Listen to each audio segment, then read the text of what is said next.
Saya tidak peduli siapapun Anda. Anda pernah bermaksiat, Anda pernah berbuat salah. Kita manusia yang tidak luput dari dosa. Tapi saya ingin berikan tawaran dari Al-Quranul Karim. Quran surah keempat An-Nisa ayat 100, posisi paling kiri sebelah bawah. Pernah ada orang berbuat maksiat yang tak terlukiskan. Ada seorang yang pernah bunuh orang. Bunuhnya bukan 1, 2, 100 orang. Tak terlukiskan bilangannya. Kriminalitas tidak perlu diukur karena Anda akan lelah menghitungnya. Ketika Allah berkenan memberikan hidayah kepadanya, Masya Allah. Dan hidayah selalu terbuka pada siapapun sepanjang ia mau mengambilnya sebelum nyawa sampai di kerongkongannya. Tiba-tiba datang ia pada seorang alim dan berkata, saya ingin berubah.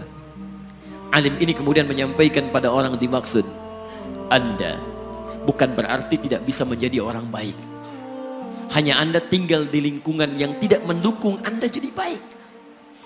Keluarlah dulu dari tempat itu. Pergilah ke majlis ilmu sifulan, tempatnya ada di sana. Datang ke sana, belajarlah, dan Allah akan bimbing Anda berubah dari keburukan menjadi orang yang terbaik. Didengarlah nasihat alim ini. Berangkatlah orang dimaksud, menempuh perjalanannya. Tiba-tiba Masya Allah, belum sampai ke tujuan, di pertengahan jalan, konon disebutkan lebih sejengkal, tiba-tiba maut datang menjemputnya. Thumma yudrikul maut. Apa yang terjadi? Langkahnya dihitung sebagai ibadah. Dalam terapnya dia beristighfar, tobat kepada Allah subhanahu wa ta'ala. Taubat yang menghadirkan cinta Allah subhanahu wa ta'ala. Quran surah kedua ayat 222 di ujung ayatnya. Innallaha yuhibbut tawwabin. Allah mencintai orang-orang taubat. Dan cinta Allah menghadirkan ampunan bagi seluruh dosanya. Quran surah ketiga Ali Imran ayat 31, paling kiri sebelah atas.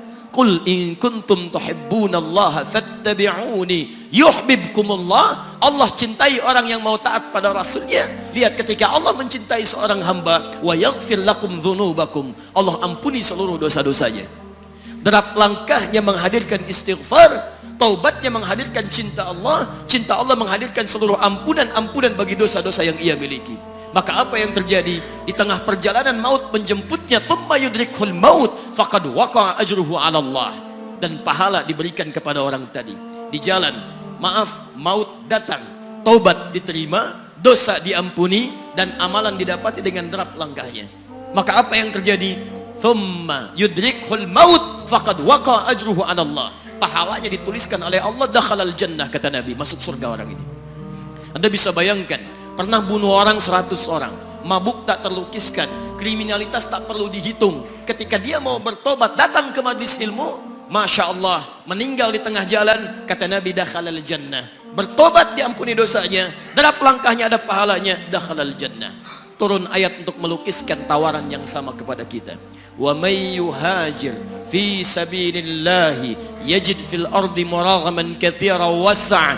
Siapapun yang mau berubah kembali pada ketentuan jalan Allah, kalau dia masih punya batas-batas kehidupan, kami akan berikan kelapangan di sisa hidupnya dan kelimpahan-limpahan kenikmatan selama dia hidup. Wa may yakhruj min baitihi muhajiran ila Allahi wa rasulih.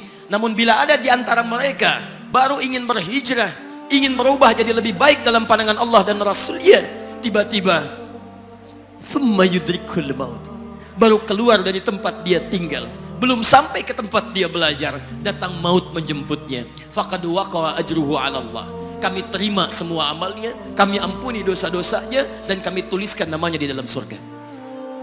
Bila 100 orang saja yang pernah dibunuh oleh orang ini, pernah bunuh 100 orang, mabuk tak terlukiskan, kriminalitas tak terhitung, mau berangkat ke majlis ilmu, tak sampai ke majlisnya, meninggal dia, bisa masuk surga.